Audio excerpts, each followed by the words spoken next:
Hello, welcome to the Treasure Box. For anyone new visiting, I'm Wendy. I sell vintage and contemporary jewelry and accessories. So everything in this video was collected here in the past month or so in Connecticut at different like thrift stores, Goodwill, consignment stores, etc. So we'll go ahead and get started. I'm going to start with some of the bracelets because I had a few. This was one of my favorite ones that I found. I think I had gotten this from the Goodwill. It is a dogwood clamper bracelet. In excellent condition. I'm thinking it's a dogwood. It could be another flower, but it kind of reminded me of a dogwood, or maybe not a poppy. If anyone knows, thinking dogwood. Next up is this bracelet by Fernosh, and I definitely like to pick up Fernosh when I find it. It's not that it's a really expensive brand or anything like that. It's just very popular. So if you're not familiar with Fernosh, here is the label there at the bottom. A lot of her jewelry is like kind of this enamel. It's usually gold tone enamel, and she does a lot of like insects. And I think the last piece I had from her was a bumblebee pendant necklace, toggle necklace. It was really cute. But people just really seem to like her stuff. So when I put it in my store, it usually sells within, a few months. It sells pretty quickly. So I definitely pick it up when I see it. As far as the company itself, it was founded by a woman named Stephanie Fernosh Kennedy. I think she founded it around 2002. She had opened a boutique in Georgetown, and then she did an accessory show, I think, the following year and launched her business. And I can put a link below in the description to her website so you can take a look at her jewelry. This is a vintage repoussé bangle bracelet. It does have a bit of plating wear, but I thought it gave it a bit of character. It's really pretty. I just really liked it a lot, and yeah, so I got that. If it had a bit more wear, I might have passed. It was kind of bordering on okay. Kind of gives it character, but a little bit more might make it look, yeah. So here is another bracelet. It is a silver tone clamper bracelet with a safety chain with a floral etched design, unsigned. But in really, really good condition. And then the last bracelet is this one by, let me make sure I have this going the right way, Mannelli Florence. And they are very well known. Since the 1950s, they've been producing these, they're 24 karat gold plated bracelets, usually made with leather, I think snakeskin. And they're very collectible. And this one's in excellent condition. They're in Florence on the Ponte Vecchio area, which is a very well-known, I think, shopping street there. I've never been to Florence, so if anyone has, let me know in the comments below. I've been to Milan and northern Italy, but I haven't been to Florence yet. There's a lot of places on my bucket list. Next up, we have this Stella and Dot necklace, and I really like Stella and Dot. The problem for me is that it doesn't really move. My Stella and Dot pieces tend to sit, and maybe it's because I haven't found the right ones. But I really like their jewelry. This is called the Fiona necklace. It's gold with these acrylic inserts and then these clear rhinestones around some of the pieces. But yeah, I really do like their jewelry, so I tend to pick it up if I see it, but it'll sometimes just sit in my store for quite a while. Similar is J. Crew. I think J. Crew makes some really great costume jewelry. It's really like well made. A lot of contemporary designers will have really lightweight, flimsy materials, but J. Crew I really think they make quality pieces. So this is a gunmetal kind of gray with these clear faceted stones. And I had a similar piece maybe about a month or so ago in gold, but with these sort of pink Aurora Borealis rhinestones, and it sold in 24 hours. So when I saw this, I was like, okay, well, maybe it'll sell quickly as well. It's not as pretty as that one, but I think this style is very popular, so hopefully this will move a little bit faster. Okay. And next up we have, let's see, this necklace by a company called Lidell, New York City. See if we can see the tag there. That's backwards? It is backwards, sorry. So here's what the tag looks like. It just says Lidell, New York City. At first I thought this was acrylic, but no, it is glass. It is definitely colder, and it's a faceted glass with a crocheted sort of top and these hammered accent pieces. And when I look at Liddell, the only place I can find them is like Etsy and eBay. They appear to have started around 1992. I don't think they're in business anymore because all their websites don't work. And any current reference to them other than Etsy and eBay is Nordstrom, and all the jewelry is sold out, which looks like it was sold out several years ago. So I think they were sold in Nordstrom and probably sold, I don't know, if anybody knows below, let me know, but I think they've probably been out of business for a few years. But nice piece, very contemporary. Move on to the Avon necklace. I have had this one before. I really love this necklace. The thing with Avon is it doesn't, command the highest prices unless you're like the Jose Barrera, the Liz Taylor, the Kenneth J. Lane pieces, some of the really collectible collaborations. But I love their vintage jewelry. They made some really nice pieces. And this one I had found before a couple years ago, but was new old stock. So it was in the box. It's called the Geometric Pendant Necklace. It was made in 1976. And when I had listed this the last time, I remember finding some reference that it was based on the New York City skyline. I haven't been able to find that reference again, so I'm not sure if that's accurate. I could see the inspiration if it is, even though the New York City skyline is quite jagged. The buildings are very unlevel. There's so many both modern and historic buildings. But definitely if that is the case, I can definitely see the inspiration. One thing I did want to mention that I had discovered recently was that between 1976 and 1980, when this was made, it was designed by a man named S.M. Kent, who was the vice president of packaging design for Avon. And he was very well known. And so this is part of the designer series. So his pieces are very collectible.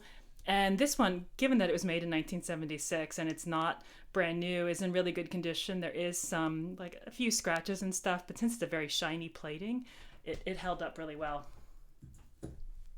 Let's see. Next is this Buckingham Palace Royal Coach keychain. I love this. My sister had spotted this in our local. We have this. It's called the Curio Cottage here in Westport. It's only open 2 days a week, Thursdays and Fridays. It used to be open more, but they were closed most of last year. And this year they've reopened just for two days for a few hours. And we usually go once a week and I find like one or two things. But I love this.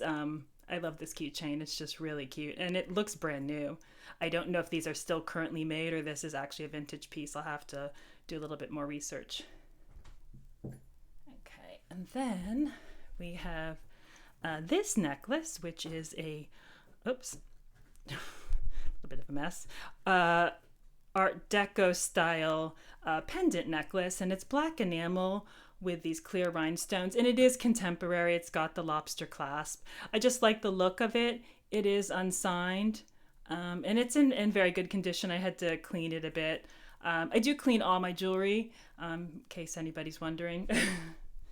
I do like to. It's just part of my process. Let's see. Then, we have this necklace. So, trying to turn something. I love this. This was originally, I bought this for me, even though I'm not sure when I was going to wear it. So my sister and I were up in the Mystic Stonington area about a month or so ago. We were dropping some stuff off at an auction up there. And I stopped into this store. It's a long story, so I'll skip over that, but it's kind of a crazy store. I had to like ring the bell because she wasn't there. It's like it had all this jewelry in the window and she's like, call me and I'll come down and meet you. And I'm like, okay, this is a little weird. And then when I get in the store, it is like you can't even walk through it. She sells Avon products. So there was like Avon products everywhere. Then there was like jewelry. It was kind of a little bit of a nightmare in my mind. I'm already like organizing the whole store. She was very nice, but it was just kind of chaotic. But I love this necklace and I went ahead and bought it, but I decided I actually am going to resell it. I'm not going to keep it. But really cute silver tone necklace with the gold octopus, starfish. Really fun. I used to, years ago, work in an aquarium. I used to do sales for an aquarium, so I just have a love of like ocean life. Then we have, and I'm going to need your help with this one, if anybody can help decipher the signature on this. So this is a blue and green enamel choker necklace, white enamel on the back, and let's see, I'll hold this up. I, for the life of me, cannot figure out who this designer is, and somebody may recognize it. It looks like a U, some I's, L's, an N, a W. I really have no idea. I haven't done a lot of research, but initial research, I couldn't find anything. But it's in really good condition. I just really love the colors of it. Let's see, we have about 4 more pieces. This one, which I actually picked up at the Goodwill recently. I really love this necklace, and unfortunately, these don't sell for a lot. I really like the cloisonne necklaces. It's a beautiful peacock cloisonne necklace. I did notice that the tassel has a bit of pink on that one, so I'm going to see what I can do to clean that. And yeah, just a barrel clasp. Okay, 3 more. We'll do this one next. I picked this up from this crazy local auction. I'm saving the video of the scarves. I actually had to donate most of the scarves. I've never been to a sale where all the scarves were filled with smoke. It came from a smoker's home. I washed all the scarves the next day. They just reeked. My car smelled for like several days just transporting them. But anyway, I got the necklace at the same sale. I really liked this. It was a Kenneth Lane beaded necklace. I'm kind of thinking it's 1980s. That's sort of what it's reminding me of. The wood beads. It's in very good condition. There is some plating wear on the chain. But I really like the piece. It actually reminds me of my mom. She used to wear these. She loved the kind of wood bead necklaces. Along with Mexican jewelry. That was her other thing. She bought a lot of Taxco pieces. So 2 final pieces. This pendant brooch, I'll show you the back. So it's sterling, hand wrought by, it's either R.Y. Temming or by Temming. And one of the things I always intended with this channel is to do more history, especially of some of the smaller jewelry companies, and go over some of the pieces and more about the company. So I'm definitely going to do one in the future about this company, because as I researched it, it was very fascinating. So this company was by Betty Temming and her partner Martin Coop. And they actually met while recovering from tuberculosis at the Trudeau Sanitarium, which was in the Adirondacks here in New York State. And it was very progressive. I know the word sanitarium kind of sounds like it's more of a mental health place, but they were very innovative, I guess, in their treatments for tuberculosis. They had a lot of success at that time. So, but in addition to the treatments there, people could take classes. And so they met there. They were taking jewelry classes. And after their time at the Trudeau Sanitarium, they ended up opening a jewelry shop in the Saranac area of the Adirondacks. So yeah, really beautiful piece. So I want to do more.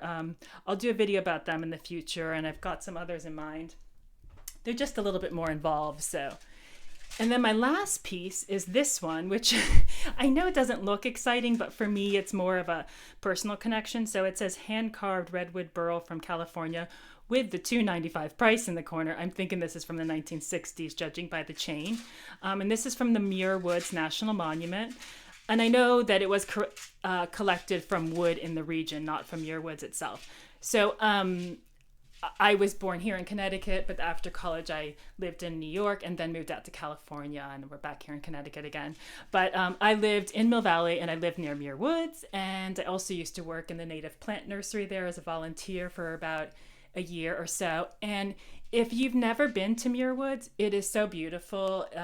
Next time you're in the Bay Area, definitely go out there. It's just an incredible, beautiful like sanctuary, and just to walk through it and see all those redwoods. And I know there's lots of other places in Northern California to see redwoods, but it's really magical, and I love that area, and I miss Northern California as well. So I loved finding this piece. So that is everything I have found in the last couple weeks. So feel free to comment below. If you're enjoying the videos, please hit like, subscribe. I know it's a holiday weekend and you may not be watching this till next week, but hope you have a lovely Memorial Day weekend, and I will see you next time. Okay, thanks. Bye.